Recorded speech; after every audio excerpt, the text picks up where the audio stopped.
भूतिया ट्रेन, एक रहस्यमयी सफर। रात के गहरे अंधेरे में ट्रेन नंबर 313 कालचक्र एक्सप्रेस चुपचाप पटरी पर दौड़ रही थी। यह ट्रेन सिर्फ रात में चलती थी और कहा जाता था कि इस ट्रेन में कुछ ऐसा छिपा है जो इंसानी समझ से परे है।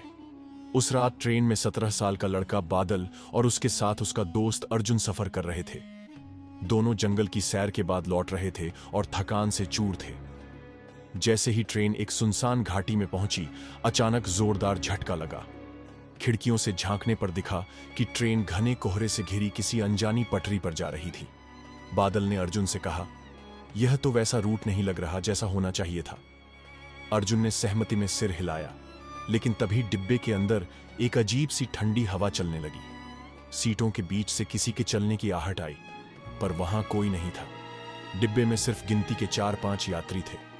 उनमें एक बूढ़ा आदमी चुपचाप अखबार पढ़ रहा था, लेकिन उसकी आंखें अखबार पर नहीं, सीधे बादल और अर्जुन की तरफ थीं।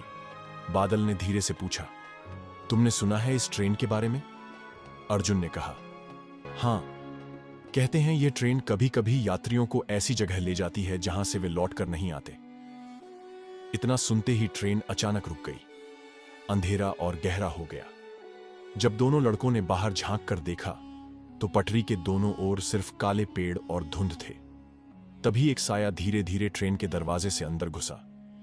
उसका चेहरा साफ नहीं दिख रहा था, लेकिन उसकी आंखें आग जैसी लाल थीं।